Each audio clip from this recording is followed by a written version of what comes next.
dhaamsa toltuu dhihaadha beekumsa horattu. Filannoon Majlisaa Filannoo Biyyoolessaa Booda yoo godhame rakkoo maal qaba? Musliimoonni tokko tokko filannoon Majlisaa Filannoo Biyyoolessaa Booda yoo ta'e rakkoon inni qabu maalii jechuudhaan hubachuudhaaf gaafatan. Garaa bal'atanii gaaromminaan akkanatti yaaduun aarsaa hangam akka nu kafalchiise yaadannoolee garaagaraa kaafnee haa laallu. Fakkeenyi tokko bara 1987 rakkoon Majlisaa furmaata haa argatu jechuudhaan bara 1986 keessaas himata garaagaraa dhiheessuun itti fufe. Tole rakkoon qabu dura yaa'iin seera biyyattii raggaasisuudha nagayaan haa xumuramu jedhame. Onkololeessa 29 bara 1987 yaa'ichi xumuramee seerri biyyattiis raggaasifame. Yeroo muraasa booda addawaawiin qaama jijjiirama majlisaa fiduu barbaaduu fi qaama majlisicha hoogganaa jirutu wal dhabe maqaa jedhu jalatti ummata muslimaa bakka lamatti addaan qoodee gama duubaatiin akka rakkinni babal'atu namoota mindeessee ramadee hojiilee hawaasa wal lolchiisu baay'ee hojjete. Firiin jarri ifaajaa turaniifis hin turre. Baruma san amajjii 14 bara 1987 ramadaana 21 bara 1416 akka lakkoofsa hijiraatti masjida Anwaaritti mul'ate. Musliimoonni wal jeeqan maqaa jedhu jalatti dahachuun qaamni nageenyaa musliimoota salaatarra jiran nama 10 ajjeese.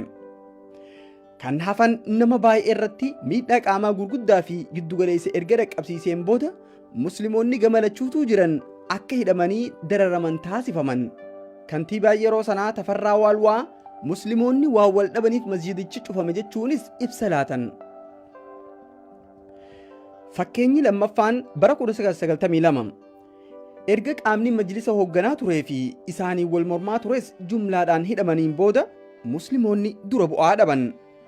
Hawaasa akka tasgabbeessanii fi salaata ciidaa akka salaachisaniif jedhamee dura taa'aa majlisa ammaa Haaji Umaritti fayyadamuun mootummaan isaan muude. Ergasii hamma filannoon taasifamutti jechuudhaan mootummaan nama ufii bakka san kaa'achuudhaan kan mootummaadhaan bakka san buufamanis aangoo gadhiisuu diddaadhaan hanga bara 1992 itti fufan. Bara 1992 dhiibbaan hawaasni majlisa keenya filannoo biyyoolessaa dura haa filannu jechuun taasisaa ture waan jabaateef mootummaan bitooteessa 19 bara 1992 filannoo gaggeesse. Itti gaafatamaan amma majlisa dursaa jiran yeroo sana dura taa'aa majlisa Finfinnee taasifamanii turan. Erga filannoon biyyoolessaa goolabameen booda mootummaan nama isan barbaachifne mara iddoo sanirraa kaasuun nama ufiif barbaaduu fi kaadiroota isaatiin bakka buufate. Dura buutonni majlisa Oromiyaatiis bara 1993 keessa kaadiroota mootummaatiin bakka buufamanii mootummaaf hojjechuu itti fufan. Fakkeenyi sadaffaan bara 1997 filannoo bara 1992 taasifame waggaa afuraffaa isaa guunnaan akka filannoon bitooteessa keessa hin taasifamneef hooggantoonni majlisa yeroo sanaa ji'a Qaaqmee bara 1996 keessa seera ittiin bulmaata majlisaa fooyyeessuun filannoon akka waggaa 5tti taasifamuu qabu murteessan.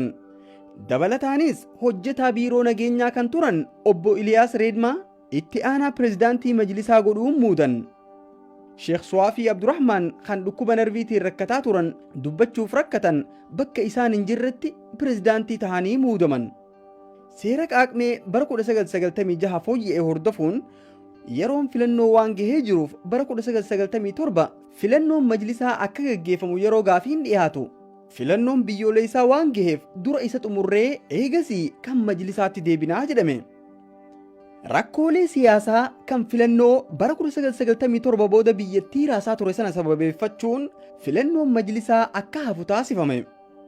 Namoota bara 1992 filaman keessaa kan mootummaan hambiftee fi qaamni biiroo nageenyaa ramadee majlisatti ergeen hoogganamaa majlisni waggoota 10f bara 1992 hanga 2001 itti fufe. Diddaan hawaasni muslimaa dhimma kanaaf qabu cimaa waan dhufeefi akkasumas dura taa'aa majlisa Finfinnee kan yeroo sanii dura taa'aa majlisa waliigalaa yeroo ammaa kan ta'an Haaji Umar Idriisii fi itti aanaa dura taa'aa majlisa waliigalaa kan yeroo sanii jidduu wal dhabbiin jiru waan hammaataa dhufeef ji'a muddee 2001 hooggantoonni majlisaa akka jijjiiramuu qaban mootummaan murteesse. Bitooteessa 2001 gareen Sheekh Ahmaddiin Abdullaahi Calloon durfamu hanga filannootti yeroodhaaf waggaa tokkoo fi walakkaa keessatti akka filannoo hatattamaan gaggeessutti ajajni itti kennamee majlisaaf muudame. Fakkeenyi afraffaan bara 2002 filannoo caamsaa bara 2002 dura hawaasni muslimaa filannoon majlisaa akka kan mootummaa dursu yeroo gaafatu muudamtoonni amma dhufan kun haarawaa waan ta'aniif waggaa tokko keessatti akka filannoo gaggeessan taasifnaa jedhame. Filannoon erga raawwatameen booda muudamtoonni yeroodhaaf jedhamanii akka filannoo gaggeessaniif achi kaa'aman. Lakki nuti bakka buutota hawaasaa dhaabbataadha malee yeroof hin muudamne jechuun as bahan. Kanarratti osoo hin dhaabbatin leenjii mootummaan isaaniif kenneen murna ahbaashii humnaan mootummaan wal tahanii hawaasa fudhachiisuuf waxabajjii 2003 keessa sochii jalqaban. Bara 2004 hawaasni marti mormii cimaadhaan lafaa ka'ee dura dhaabbate. Isaanis mootummaan wal tahanii hanga danda'an erga yaalaniin booda akka hawaasni of duuban deebine hubannaan hagayya 27 bara 2005 dhimma federaalaatu filannoo taasise jechuudhaan hoggantoonni haaroonni aangoorra dhufan.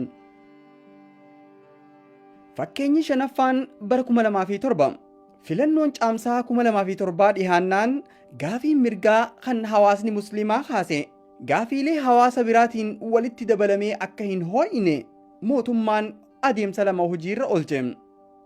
Sunis filamtoota bara 2005 filaman kan biraatiin bakka buusuu fi manguddoota hidhamtoonni akka hiikaman gaafii gaafataa turaniif abdii laachuudhaan hidhamtoonni ni hiikamu jechuudhaan manguddummaadhaan gaafii hawaasaa laaffisuu ture. Manguddoonni biyyaa adeemsa dhaaba nageenyaa waan hin hubatiniif yaadicha dhugoomsanii biyya tasgabbeessuutti deebi'an. Dabalataanis amajjii 15 bara 2007 yaa'iin majlisa waliigalaa akka yaamamu gama waajjira dhimma nageenyaatiin taasifame. Hagayya 27 bara 2005 filamanii kan turan dura taa'aan majlisaa Sheekh Khiyaar Muhammad Sheekh Muhammad Amin Jamaaliin bakka buufaman. Akkasumas itti aanaan isaanii Sheekh Khadiiris Umar Yimaam Kombolchaatiin bakka buufame. Barreessaa majlisaa kan turan Dr. Muhammad Ali Sheekh Faadiliin bakka buufaman. Qaamni nageenyaa tasgabbiin biyyaa fooyya'aa dhufuu yeroo argetti baallama hidhamtootaaf gaggabaabsee qabaa ture fageessuu fi abdii kutachiisuutti deebi'e. Manguddoonni biyyaas baallamumatu dheerate malee akki mootummaan wal ta'an sun bakkuma jira sehanii baallama dheerateef gaddanii gargar faca'an. Fakkeenyi jahaffaan bara 2013 yeroodhaaf ji'oota 6 qofaaf filannoof akka haala mijeessan jedhamee gama kursii majlisaatti kan dhufan filannoon majlisaa filannoo biyyoolessaa duratti nuuf haa taasifamu jechuun himannaan qaamota garagaraatiif dhihaatee jira. Xaxamiinsa dhimmichaa keessaa kan harka qabu ministeerri nageenyaa akka gaafiin hawaasichaa hatattamaan deebi'utti saffisaan hojjechuu dhiisee baallamoota dheeressaa turuu isaa qofa osoo hin taane inuu filannoo majlisaa miti yaa'iin yookiin walgahiin waliigala ulamaa'ii biyyattii amma osoo hin taane filannoo boodatti nuuf haa dabru jechuun bakka buutota hawaasaa kan yeroof achi jiran amansiisuuf yaale. Walitti qabaa boordii majlisaatii fi itti aanaa dura taa'aa majlisaa yaamanii amansiisuuf yaalaa turan. Kana qofaa miti manguddoonni ministericharraa ergaman walgahii waliigalaatu filannoo biyyoolessaa boodatti haa dabru jechuudhaan sochii jalqaban.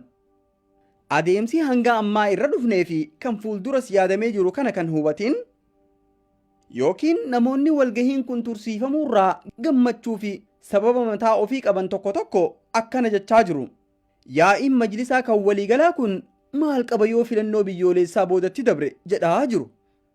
Barreessaan Ahmaddiin Jabal kan dubbisee isinii dhiyeesse an Hamzaa Leenca Islaamaati. Ergaa tanarraa akka waa hedduu hubattan abdiin qaba.